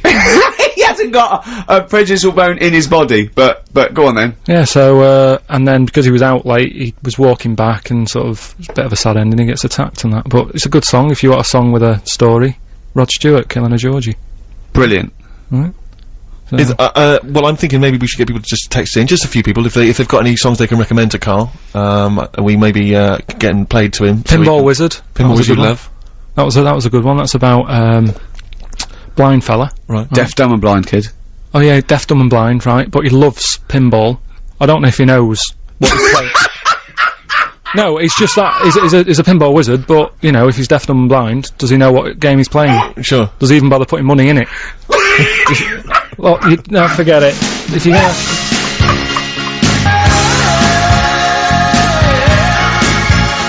Hungry Heart from the Boss on Radio 2, Steve Merchant, Carl Pilkington, and of course Ricky Gervais. We don't mean the boss on Radio 2, we don't mean Leslie Douglas. That wasn't, that was Bruce Springsteen. I don't think anyone was having that confusion. Oh, sorry, okay. Just you. Just in case, Yeah. okay. We were doing, about 20 minutes ago, Rockbusters, special New Year's Rockbusters. 3 clues, 3 bands or artists. We've had a number of responses. It really worries me when people get this right. Well, I was worried that I got it right. Well, I don't know what it says about our audience. It's like, why are we bothering? We may as well just shoot off. They'll be happy just watching the tumble dryer going round. I know. Well, Carl, come on then. What are the clues again? Here we go. Right then, so there's 3 clues. First one, the initials were FF, right? And that was if I've got snails and croissants and baguettes in my palm, right? That's like the clue. What band or artist is that? Think about it, right? Go on then. The initials were FF. That's Franz Ferdinand, right? So like Whoa! like Franz Ferdinand. It's kind Franz Ferdinand. France, because it's like, oh, that's what France, they eat yeah. over there. Should be snails. French, really. There's no, you can't say in- France in food, your hand, can you? so France- French food in hand. French food I've in hand. never heard of a band called French Food in Hand. Well, a lot of people got it as I well as know, on the but text, French so. Food in Hand. What are they? What label are they on? What label are they on? It's just French food in hand. So you got that, right? French Food in Hand. Yeah. Second one was my granny's taking a penalty, right? She better get the ball in the back of the net. Go on. NM with the initials. Yeah. Try and work it out. Your gran, that's your nan. Ball in the back of the net. That's Nana must score it, right? Nana must score it, right? Nana Muscori. And Okay, I'll give you that one. who is it? Nana Muscuri. Muscori. Nana Muscori. Yeah. So that, Nana Muscuri. right, so that works. And then No, it doesn't work. Then the But it's final- close enough. It's close enough. the final one was the initial was A, right? And the clue was, and where people go to relieve themselves after looking at elephants and giraffes and all that sort of stuff. What am I? Right? That's a well, I'm a Zulu. I'm a Zulu. No, I got it. I'm a Zulu. I'm a Zulu. So that works as well, doesn't it? Yeah, no. 3 good clues as always there. Well, not really. Couldn't really call them cryptic, but Well, I'll give it to David Lyons of Ellsbury, first one in. Buckinghamshire, Franz He got 'em all. Ferdinand, Nana Muscuri, and Amazulu. Well done, David. he gets the Kylie collectibles, which is what is it? just some Kylie collectibles. Live signed There's some stuff. signed and stuff on there. Some more. I hope he's a Kylie fan. We're throwing a signed extra DVD and some flannable stuff as well. And on Monday, get straight down some kind of clinic. Have your brain examined. Alright, bit of Kate Bush. Kate Bush, King of the Mountain. Must be a song about the Tour de France or something. Yep. Wear a helmet. Always wear a helmet. Good advice. Now, as you mentioned earlier, Rick, last week we had a spokesperson from the Church of England who was offering a spot at some kind of Manchester church for Carl to do a sermon, educate the kids on the Bible and all things religious. We've preempted that. We're first instalment in the first hour, and it was very slow. You've got to be quicker. If this is a Brit, I mean, that was nearly longer than the real thing. Yeah, That, I mean, you're turning people off of religion. I mean, God only took 6 days. Do you know what I mean? Yeah, And but- you were pushing that. But this is what And he made it. You were just talking about it. but this is what vicars do, isn't it? They drag it out. This is their living. If They don't rushed drag they it out. They What do you do. mean? When you go to church, What do you mean if they do? If they rushed it, what? well, they wouldn't have a job, would they? So you've got to make sure you do everything that needs to be You told reckon they're and that. milking it, do you? Well, a little bit. I mean, you said that, not my words. But yeah, that's why I can't, rush it. You've got to tell the story, haven't you? Alright, well, you need to get the Old Testament out of the way, because we're not even on to the New Testament yet. No. We've only got an hour and 10 Well, I'll left. just do it right. Jesus hasn't even made an appearance, and he's like the star, isn't he? Yeah, Right. I mean, we're all waiting for him to make it. Yeah, he's like Brad Pitt coming in. And I'll tell you, this, at the moment, it's a bit like the film King Kong I went to see. 3 hours long. It's 50 minutes before Kong makes an appearance. Well, exactly. Let's get to the main event. Come get on. JC on there. I can't now, anyway. Just where we left off, just in case you've just Could I just tuned say in. this is Don't recap. I'm just saying that Jesus is the main event because it's the Church of England. There are other religions where he's probably not as high up. He's not as featured as He's prominently. not. No, he'd be third on the fourth on the billing. No, Right, go on. all I'm saying is we left it where Adam and Eve had kids, they were arguing a lot, the kids didn't listen to the Well, mum they and weren't dad. arguing a lot. They did, they had a bit of an The argument. kids did, yeah, but Adam and Eve didn't argue, did they? They were loving it. They were having a great time. Well, no, not once they ate the apple. I'm an atheist, and I'm trying to help him out. Can we get on with it? Because we're just recapping what we already got bored of earlier. Yes, come on! Get on with it! I'm just saying. Oh. So the kids didn't listen to the mum and dad because they had a criminal record and that for nicking the apple. The kids were running riot, they're not bothered. So, let's pick up. Like to apologise there. I've just got to say, it really isn't worth complaining. He doesn't know what he'd get off. In a court of law, he'd get off. He's got, I don't know, he wouldn't be culpable for his own actions. Come on, 'cause he's an even idiot. I'm getting bored of this now. Okay. Right, so, God, he got to a point where he's going, it's all going wrong, right? People are doing what they want, Adam and Eve aren't listening, all the rest of it. No, he gave them free will. I've got to so do the story something. goes, Please, oh, Rick. this is making me ill. So, anyway, right, so he said, how can I get rid of all the badness and that? So, he made it rain, right? It rained for ages, people got sick of the rain and that, right? Cleaned it all out, right? Before he did that, though, I forgot something that's quite important. He met up with this bloke, Noah. They met up over a coffee. Yeah, right? yeah. And he said to Noah, look, Get an umbrella. I like you and that. Here's a little job for you. All I'll say is buy shares in galoshes. Yeah. Words No, of advice. I don't want to give anything away, but you get a boat. Yeah. And said- get a big boat. He said, what I want you to do, right, make this boat up. He said, and when you've done that, go about, right, and get 2 of everything. Right? So, it Man was and like, female. that's a big job, isn't it? Right? Man and female. Yeah. Yeah. Would you know, because do you know I always say I always put myself in the situation of the person's job and that? Yeah. I was thinking I can sort of sort out a man elephant, man woman and that. I wouldn't know how to do it with a spider. What? I don't know why he brought on spiders. I do not know why Noah brought on spiders, because he missed an opportunity there. Get rid of all things like that. Yeah. Get rid of the spider, and you know, get 4, you know, flamingos or something. Or get 8 chimps. Let's use the space wisely. But the weird thing is, right, with the spiders as well, because he did get the spiders on, didn't he? It rained, right? It rained for ages, like, what was it, weeks, wasn't it? Yeah. Just raining that. So, and then he let out a bird, I think it was a raven. No, it wasn't. Right, come on, let him finish. No, It this is wasn't a raven. This is finish! This is a Okay. fact. He let a raven out, right, and he didn't come back. So already his system had broken, because he Oh, only I had- think- he only okay. had 1 raven left then, right? So he was like, oh. So, he said, right, he left it a couple of days, he sent a dove out. Oh, that's it. That's what I know. You know more than me. I'll say. Yeah, Sorry. well, Is that what he did? He let a yeah. raven out first, did he? yeah. Yeah. And then Never the trust a raven. Always give it to the dove. dove came. Don't send a raven to do a dove's I job. reckon the Raven found another arc, an unofficial arc. There was just like a party arc. No, look, come on. No, Come on. right. So the dove came back. Yeah. So he said, right, there must be dry land somewhere. Right? Okay. So anyway, he was like, let's just hang about. Why did you think that? Because it found a twig or something. Exactly. Say what you. Why couldn't that be the top of a tree though? Why could it? How did he know that? Don't Rick, know. if you are going to add to this, we are never going to get it done. Okay, I'm sorry. Right, so there was mud everywhere because the water went down. Mud everywhere. Where did the water go? Shut up! Why just Where did it go? Shut up! We haven't got Flooded. time to go into It doesn't that. make sense. If the whole world was flooded, where did the water We have not go? got time for this. Where did the water go? This is mental. Did they refreeze the ice caps? What? Tell me. Is it? It's got to be Didn't it specific. say it was a kid's Bible, wasn't it? It wasn't going in depth. It just said the water went away. Right? Where? It floated off. Oh, I can't be bothered. ELO, we've had an email here. It says, stop rambling and get on with it. How about some ELO? Well, there it is. And he asked us to dedicate it to his wife Fiona McCallum, and that's love from Penji or Pengi or Pengu or something. He's got to realise that if we didn't ramble, we wouldn't have a show. this is it. This is what we do. When you've got Carl opposite you, there's nothing out. It can't be done. Put on a CD if you don't want to hear the rambling. These people who email into a radio station go, play some ELO, well, put a CD on.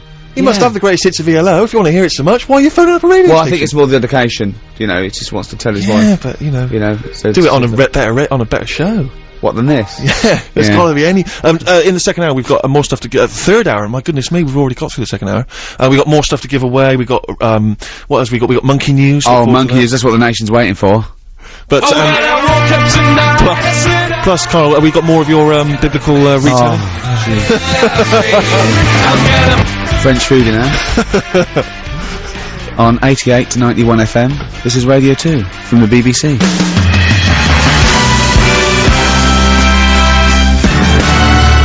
Californication by Red Hot Chili Peppers. Now we've got some Red Hot Chili Peppers stuff to give away as well. We've got a Red Hot Chili Peppers platinum disc. Brilliant. Only platinum on this show. Yeah. None of your gold muck. Absolutely. We need some kind of quiz question, because we want to make sure that only a Red Hot Chili Peppers fan gets this merchandise, obviously. Okay, what about something like, famously they were, photographed with a sock over their what? Anyone can get that. That's too easy, isn't it? Notice I was all coy, I didn't want to say that. Why didn't I just say, oh no, because I was asking the question. Yeah. Wouldn't I? Yeah. What would people phone in, do you think? They'd have to say, oh, that's no good. It was there. We know what it was over there. What would I say? On Radio 2? John Thomas? John Thomas, over there. They think that's probably a member of the band. Yeah. What do you say when you go to the doctor with your trouble? Look, okay, I know what we're talking about. We're talking about a man's parts downstairs. That's what they popped us Well, if up I went on. to the doctor, I'd be honest. I'd just say, excuse me, doctor, I've got a problem with my penis. Wouldn't that make you laugh, saying that? Even to a doctor, even though it's an official term, wouldn't you be... Well... It's funny, isn't it, going to saying... Because you never use that term, No, do it's you? because it's formal, I suppose. It's like you're trying to sort of like put on airs and graces because Yeah. you're in the company of a doctor. What would you say? What, if I had a problem? Yeah. I had to go to the doctor. With your... I probably wouldn't go. What do you mean? I'd show it to Suzanne and say, is that normal? No, I haven't. I mean, I'm 32, Why right? should I've she never. know necessarily? No, just you know, they. She's sort not a doctor, and there's nothing about you that's normal. So I can only imagine... No, but you know what I'm like, I have, you know, Suzanne, my girlfriend, wants me to go to that Wellman clinic. I've said, whoa, no way. Oh, If yeah, unless I'm really ill. Well, you Right. should. You should get everything checked out. I know, To but finger up the... I know, So I what's don't your, so check. what's the quiz question? what's the funniest term for it? No. What do women call it when they go? Because that's even worse, isn't it? I don't know. What does your mum call her... she's never sort of brought it up with me. What do you mean, what does she call it? And even when I was a kid, she didn't give it a name. It's just, even now. What did she call yours then, when if you had, mummy, I got a... She didn't. What, you never discussed? Why, If you had a pain? No, just get on with it and that. What did you say for if you wanted to go to the toilet when you were little? I'll just say, oh, I'm just nipping to the toilet. No, when you were 3, you didn't say, alright, mum, I'm just nipping to the toilet, get me fags ready when I come out, I'm dying for it. What do you... I never gave it a name. What do you mean? You never said... What? So how did you let your mum know I wanted to go to the toilet? I think, well, we hadn't moved, we lived in the same house for ages, so I knew where the toilet was and stuff, and I just went Not when you were 2! Well, I honestly, well, I can't remember then, if I did have a Spend name. a penny? What do you say now? Well, I don't have to announce it, I know where the toilet is. I don't understand the question. I don't know. What's the quick question? Oh, this is difficult, isn't it? We haven't planned this show. We'll play a record. We'll Someone's think of a quiz accusing question. this show of being pre-recorded. Someone said, oh, is this pre-recorded? If we pre-recorded it, we'd have edited out the bad bits, wouldn't we? Why would we have had that conversation? It's like, oh, it's 10 past 12. Let's do headlines. I remember Carl trying to prove it was live last week, and he was saying things like, it's Christmas Eve. Well, weirdly, actually, there's a couple of mentions of you. I always like to check where you're mentioned in the papers, Rick. Right. The Daily Mirror mentions you in their surveillance section. I don't know if you noticed this. This is where they kind of, you know, for instance, Kiefer Sutherland was spotted having a pint of Guinness in Dublin. Yeah. So that's interesting, apparently. And it says here, Ricky Gervais and others were seen at Jon Stewart's show at Prince Edward Theatre. So, wasn't that like 2.5 weeks ago, 3 weeks And ago? I was on stage. That's why I was spotted. I was working. But that I went on was stage with him. Spotted at Reading Comprehensive in 1973, Ricky Gervais. We've just had the news. Also, my favourite one is Spotted. They have it in the heat and stuff. And my favourite was Spotted on the set of his new movie, Johnny Depp.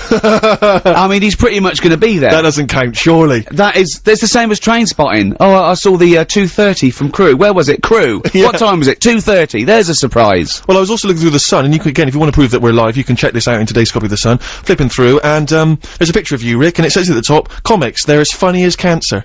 I thought that's a bit harsh. And I mean, most people agree, and it turns out they don't mean that you're as hellish as that. It means that actually, you're apparently star sign Cancer. Is that true? That's right, yeah. Well, apparently, so is, Jennifer Saunders and, Peter Kay, Mira Sayal, and apparently that's the funniest of all these star signs. Well, I wouldn't disagree with that. I would disagree with it, because, whenever anyone says to me they're reading their stars and say, what star sign are you? I give them a wrong one. They read it, they go, that's just you. I go, I'm not that. Yeah. Because it's, I mean, can I say twaddle? We've said penis, to hell with it, twaddle. It's Twaddle. Black Star by Radiohead on BBC Radio 2 with me, Ricky Gervais, Steve Merchant and Carl Pilkington. I forgot to set the quiz question. I know, well I forgot. How are you, can you even call yourself a DJ? I don't! What? Well, no, clearly. I mean, they're probably... I'm a broadcaster. We've got this, Red Hot Chili Peppers Platinum disc to give away. Well, what about that one? What do you call your little... That's your quiz question. On Radio 2, on New Year's Eve, your question is, what do you call your thing? If you're a man, what do you call your little dinkle? If you're a lady, what do you call your thingy front? That's unbelievable. Well, I don't know, do I? It's as arbitrary as anything. So that people, and other funny names, nothing nasty, and we'll read them out. Remember, we won't read it out if it's nasty, but what's the, you know, what did you call your little, what's your little name? Unbelievable. What? I mean, it's BBC Radio 2. So, and that's the best you've come up with. Have you seen the dregs they put on these shows? I mean, people who couldn't get a job anywhere else. What are you talking about? It's top caliber broadcasters on this station. Who? I can't name off the top of my head. It's people who they don't want on Radio 1 anymore. That's true, isn't it? Alright, well, 88 291, 0500 288 291, or you can email gervais@bbc.co.uk. And what you I'm not even mentioning I'm not sullying my mouth. What do you call your little ding dong, your little willy wanky woo? What'd you call it? What'd you call? Unbelievable. Well, but there's some, we learned something. And we'll give away this platinum disc to whoever's got the most droll, the most amusing, the most charming. After what do you call yours? Another Bible reading. One of my songs of the year, it's Emily, by Stephen Fretwell. I really enjoyed that one. Beautiful. We are looking back at some of the big news stories of the year. Still to come, of course, I should just point out, we've got monkey news. Oh, that's the big one. We've got the final part, it certainly is. We've got the final part of, Carl's sermon, and we haven't even got to Jesus Christ yet, so, you know, that's gonna be dynamite when that guy makes an appearance. Yeah. So we're all looking forward to that. He better, because if he doesn't, you've missed out on quite a big thing in the Bible. Well, anyway, go on. Plus, of course, you've just set this, possibly the worst quiz question I've ever heard on any radio station ever. Do you want to recap? What do you call your, little... Your little fellow or your little madam? Yeah, sure. Exactly. And you can win the, being rewarded for that. Yeah. Being rewarded with sharing with the nation what you call your little thingy. Red Hot Chili Peppers Platinum disc to give away. Carl, what have been some of the big news stories that have hit you this year? Oh, this is gonna be good. Well, I don't really watch the news, do it? It gets me down a bit. Sure. Sometimes, you know, you're better off not knowing. I sometimes wonder about, you know, the way we've got satellites and stuff, and you know what's going on the other side of the world. Should we know? Do you know what I mean? Does it do us any good? Right. Knowing stuff? So, I mean, you've That is mentioned... brilliant coming from Carl. Yeah. I mean, that's an amazing quote, isn't it? I mean, it's not we will fight them on the beaches, but, does it do you any good knowing stuff? It's pretty much what sums you up. I thought your New Year's resolution was to learn one thing a day. All I'm saying is, normally, when you see people who are brainy, they never look like they're that happy. Like who? Einstein, Hawking. They all look a bit, like, fed up and that. They've got loads of knowledge. Let's leave Hawking aside, with the way he looks, please. Look at You're Einstein. such an idiot, Carl. You're such an idiot. Look at Einstein, then. Well, yeah, yeah. Then look at me. I'm happy. Right? You have no reason to be, though. Anyway, And Einstein was happy. He was gallivanting around, he was having a laugh, he was going to parties, he was hanging out with Marilyn Monroe, he was loving it, he was inventing nuclear weapons, he was having a whale of a time. Anyway, all I'm saying He was, you know, he hanging out with, what's his name, McFly? Right. It was brilliant. So, normally, I just pick up on the stories that sort of make me go, oh, that's quite interesting. Yeah. Right? Two that stuck out for me, in 2005. Blind people, not always using dogs now, they've got horses. Well, that's ridiculous, that's not true. What are you talking about? It is true. What do you mean? They're trying it out. People, you know, they've got guide dogs and that. Yes. They're sort of saying, why stop there? They're giving Well, do you know why? You can't get a horse in the library. Exactly. What? Because dogs can go into Tesco's with you, and go round to visit your auntie, and sit at your feet. What do you do with a horse? No, well, it just cuts out the middleman. That if the horse knows where it's going, person gets on the back, off it goes. Oh, don't talk rubbish. Where True did you story. read this? Where do you read this? I've got it printed off, I can show it to you. Oh, so it was the internet. Of course it was the internet. Yeah. I mean, when will you learn? But why is that such a mad idea? Because you haven't got the whole idea. I bet it is something. I bet there's a grain of truth to it, right? But there's no way that they're going to be used like guide dogs. I mean, just think. I'll look at the news story during the next song and we'll get to the What bottom else? of it. What else? Well, there must be another news story that's got that. Yeah, it's another one. Go on. Chickens and that. Go on. A fella had a problem with a chicken, wasn't laying enough eggs and that. He got an axe, put it next to its little house that he was living in, panicked it a bit, laid loads of eggs. I don't. How is that a major news story? No, it's not major, but it's interesting, isn't it? What? Frightening a chicken into laying an egg? Yeah. No, So- they're sort of the two things. That's the only 2 news stories That's of the year that have amazing. caught your attention. I mean, that's plus monkey news. Obviously, every week you keep up to date with monkey news. But what do you think about when you hear about that chicken? What? I don't think anything of it because it came from you, so you probably got something wrong. Or it was a little fluff piece in a tabloid that just someone, they had a slow news day that day. There Now, was. Rick, am I right in saying that Carl himself made the news this year? Because wasn't it right that a friend of your girlfriend's had read about him? Apparently, you were slagging off Cornwall somewhere. Yeah, my girlfriend's sister live in Cornwall, and you were the front sort of story on something like the Western something or other edition, slagging off Cornwall. What are you on about? What have you been up to? What have you said? What have you said about Cornwall? I haven't said anything. I like Cornwall. Yeah, but what you must have said something, or they wouldn't have They mentioned Carl Pilkington. You've been slagging off, apparently. I love Cornwall. I love going there. What have you ever said anything about it negative? What was that thing? Oh, didn't you slag someone off at Mevagissey? You went into a pub in Mevagissey. Yeah, and he was airy. That's that one fella. There was a sort of. I went in there, and they're really friendly and everything in Cornwall. Yeah. If you're listening, Don't creep. No, but I like it. If I wanted to retire and that early, that's where I'd go and live. I wouldn't now. But I went there, right, in this little place called Mevagissey, and went into a pub, and the woman behind the bar was all friendly and going, it was around Christmas time, and she said, oh, what we normally do is, like, have a fancy dress and stuff. She said, yeah, I'll show you some pictures, right? And she was going through, and there was a picture of someone there, and I said, God, what's he come as? Look at him, he's well airy. And she said, oh, he just works behind the bar, he wasn't dressed as anything. And he came out round the corner, airy fella. But there's no way that made the paper. Have you said anything else negative about it? When was the last time you were in Cornwall? It was, we took someone for a wedding present, we took someone on holiday there for a week.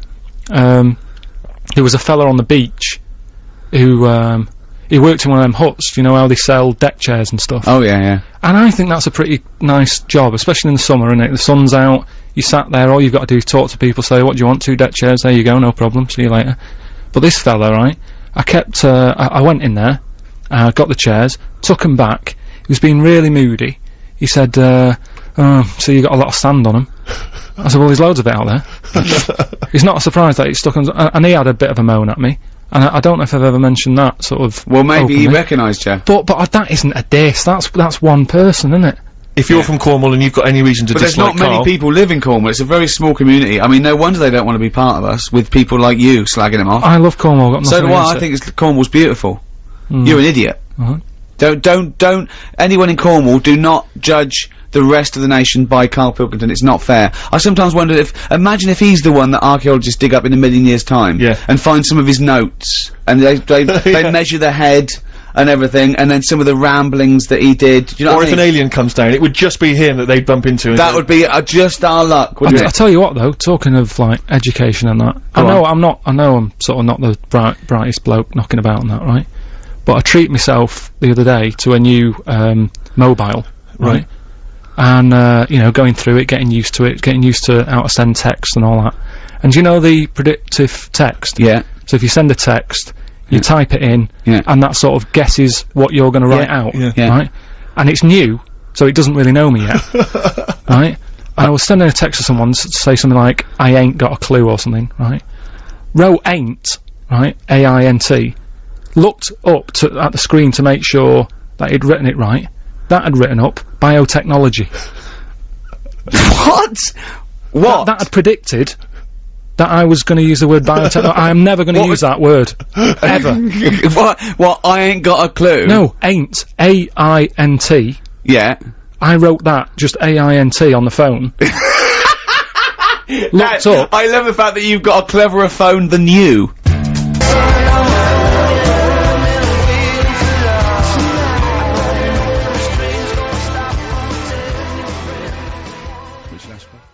Song for lovers. People have been wondering whether the show is live or if it's pre-recorded. Well, if it weren't live, then how could Grace email in telling us how much she hates the show? Brilliant. She says, she says, Dear Ricky, I think you are a prat. She's got my attention already. She opens with that, comes in straight away. That's her opening gambit. But she doesn't just leave it there, she qualifies it. She says, all you do is slag people off on your show and think it's funny. I disagree. We've slagged off Carl Yeah. But he's pretty much the only one. But Carl, all I've said is you are stupid, and, I mean, by your own admission, you must know you're stupid, don't you? Well, you know, I'll get buying that, but yeah. Yeah, but, I mean, it's a fair comment, isn't it? And the other people we slagged off are people who like to see foxes ripped to pieces, so which I stand by. Yeah. Okay, what else? I'm sick of listening to you be rude about the world and certain people. Rude about the world? Are we being rude about the world?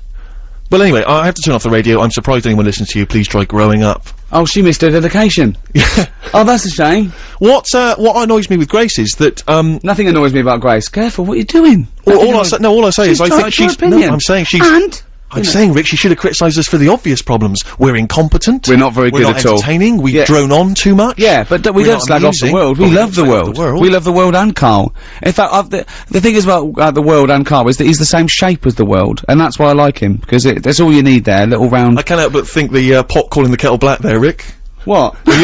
My body's round, my head is sort of fat and square. So how dare you? Just quickly before we move on to the final bit of the sermon, we just thinking back to some of the other highlights of the year. One of mine, Rick, I'm sure one of yours, Live 8. Live 8 was great Magnificent. fun. Not only was it a great day, but obviously, you know, it made its message very much clear and open to the world. Did you enjoy Live 8, Carl? Yeah, it was alright. It's, you know, quite a good thing. I mean, has it sorted the problems out, or? Well, it's more about raising awareness, isn't it, and bringing that to the world's attention. I'm aware of it, so yeah, it's sort of done the job on that. But I read something about, Unbelievable. do you know, but, you know, because Live 8 was all about money and stuff, wasn't it, giving money and what No, have it you. wasn't really. Well. It was about awareness, but it was about, the G8... Dropping the debt. Cancelling the debt to I think the 20th poorest nations or something, which I think... Yeah. Yeah. Well, then I was reading up on that, and there was something about, do you know Bill Gates? Yeah. Who did, the computer stuff, didn't he? Yeah. I think he's the wealthiest, Microsoft. Yeah. wealthiest man in the world or something, Absolutely, the first 100 billionaire. Wow. isn't he? Was he? That is a lot of money, because they worked out, they put to him that, with his labour, what his labour's worth, he would have to drop over $6,000 to be bothered to pick it up. Wow. And they asked him, and he said, well, of course I'd pick it up, you know, because Yeah. it doesn't work like that. But yes, he's that rich. But he could just pay someone to do it as well, couldn't he? Okay, get on with it, Carl. Again, you've missed the point. No, I mean, again, you've missed the point. But all I'm saying. Sorry, right, Gracie, in wherever you are, Carl's an idiot, and I stand by it. Bill And Gates. don't rip foxes to pieces. He's got that much money, right? He's saying that he could give everyone in the world, right, £6. Mm-hmm. Everybody, right? And just what I was thinking and what I would to say to you is see what you think, right? Do you think it's fair that everybody gets £6? Right, why? What's your What point? do you mean? You should mean the poor should get more?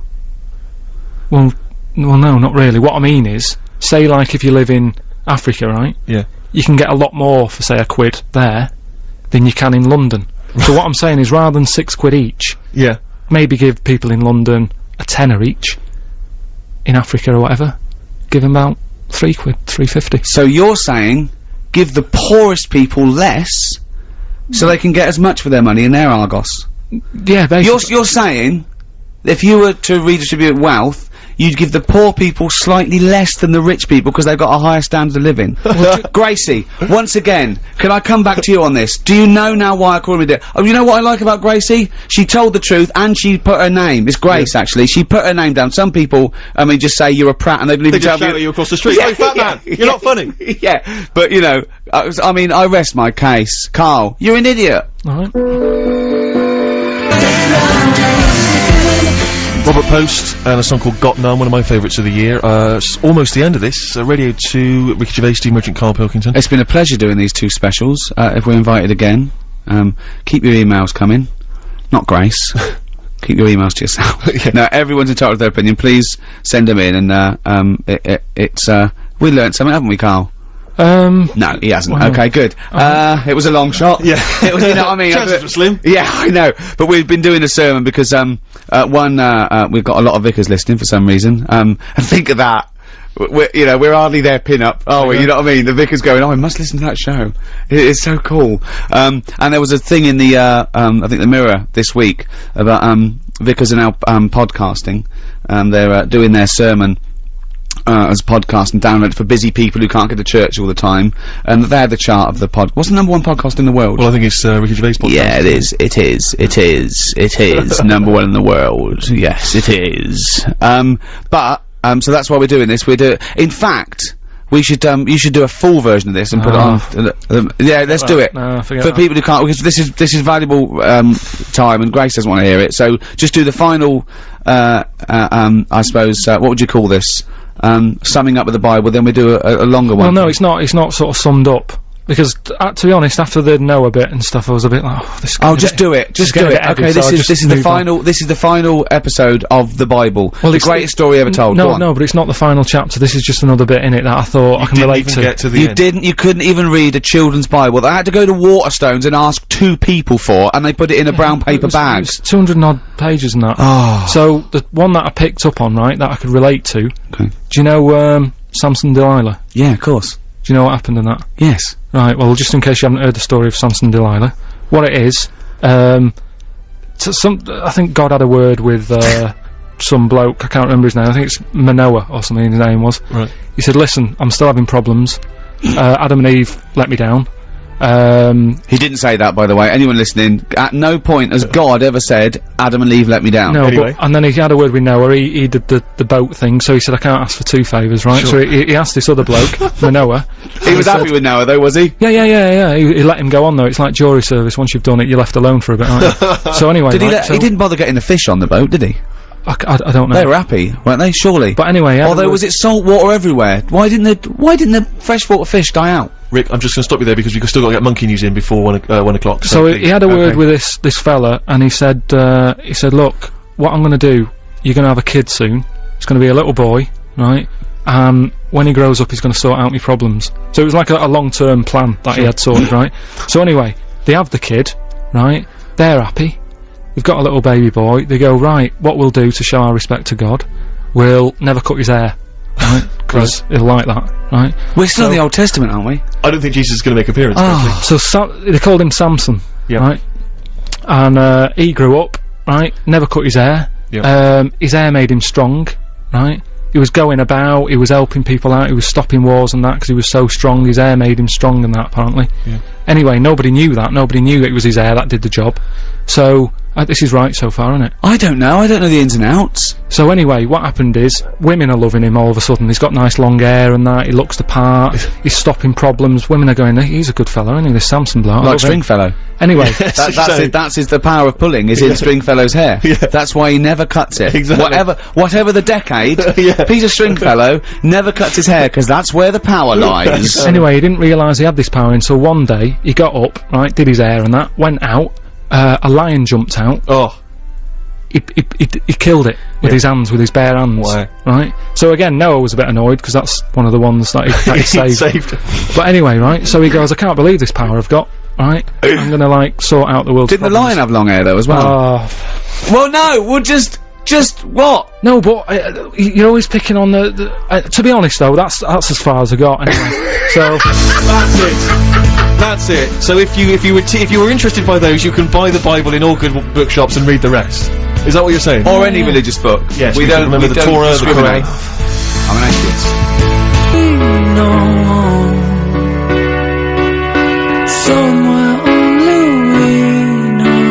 atheist. Somewhere Only We Know by Keane on BBC Radio 2. Right, it's that time again. It's what the nation's been waiting for. Yeah. Oh, chimpanzee that! Monkey news! Right, this is something that I do know about, alright? If monkeys have been up to anything in the world, this is what I'm on. Do you know what I mean? This is Yeah, what you're I'm on this. top of this. This one, it's pretty recent. Monkey was knocking about New York. Oh, yeah. He got locked up for, like, nicking stuff and all the rest of it, right? Anyway, that's the I don't know where I'd point this. Well, hang on, Steve, does that But you look know like what I a mean, if proper- that's the opening gambit, if I don't come in there, when do I come in? Do you know what I mean? listen. If I don't pick him up on that, when do I come in? Steve, I can show you the original. Nicking stuff. Anyway, so he worked on a plan to escape. Oh, shut up. Right, and he'd worked it all out. He saw the bloke with the keys and that. How do we know this? How do we know this? This isn't even the main bit of the story. I wouldn't even worry about it. Because Rick, please. No, because he's embellished and it's. So anyway, I've said this before, I'm gonna say it now. You do not interrupt the news. It's the news. So anyway, right. So the monkey gets out. He's roaming about free. Word gets out that he's escaped and that, right? the copper, I think his name's PC Wilcox of NYPD, right? Police Constable Wilcox of Right. the New York Police Constable Wilcox. Leave it. Yeah. We've only got a few minutes left, please. Dixon of Queens. So he got a call to sort of assist, you know, this monkey roaming about. PC Wilcox of the New York PD. Ricky! Because they were having problems catching it. Right? So he was called in. So he was out on his motorbike looking what's going on. Anyway, cut a long story short, he manages to catch up with the monkey. Right? Why did the monkey have a car? He got it in like a little Why did the alleyway. monkey steal a car, Carl? Anyway, so he had him, he gave him the rights and everything, you know, everything you used to say and all that business. He said, Whoa, Steve. monkeys don't talk. So Carl, Steve. Carl, monkey, he didn't need to say anything you say, maybe take it down. So anyway, Carl, look Steve, at me right? as well. No, Carl, I'm just telling Steve because he's listening. but Carl, think It's what you're easy to put saying. stuff down. So anyway, cop, you know, the monkey's like fair cop, right? He's on the back of the motorbike being taken back to the station. Yeah. God! Anyway, Wilcox gets a call on PC Wilcox, on the radio, Sure. saying, you know, listen, there's been another problem, Oh, no. right? Will you? There was a diversion, there was a gang. There was a gang. Right? Oh. So he said, "Can you go and sort it out?" And he's like, "Well, I've got a monkey on my back." He said, "Well, take it with you." Was he on right? drugs? So anyway, Isn't that what junkies say? so he goes down to the scene where it's all kicking off. Monkey's just sat on the motorbike thinking, I'm not going to try and get away, it'll just make the matter worse, right? He's sat there. The gang, Hold on, was he wearing a crash helmet? the gang, sort of, you know, he saw all that going off. Copper goes up. Sorry, was this a gang of humans? So anyway, it's kicking off, right? There's a gang, and they're all having a fight and what have you. Anyway, it gets out of hand because Wilcox, even though he sort of helps out the person who was being beaten up, he walks off, the gang starts picking on the copper. Oh, no. So, the monkey thinks, best help out here. Oh! He goes up, Oh, right? no. Anyway, cut a long story short, Yeah! they let the monkey off, he got keys to the city. Steve, How did he help out the policeman? have a look at that. Have a look, there's the facts. It's not fact. It never happened. That's the facts. I mean, everything about it's wrong. Everything about it is nonsense. Steve? Well, all I say is there's a picture here of a monkey brandishing a gun. If that's not truth, if that's not fact, Have a look. then there it is right there. What is it? Should we have some real news? Well, what is that? I'm dumbfounded by that monkey news. But it's all there, Steve. Okay, well, I'm gonna give it a full assessment. Let's see if there's the news coming up. See if there's any stories like that in this. Right, on 88 to 91 FM, this is Radio 2 from the BBC. Thanks for listening.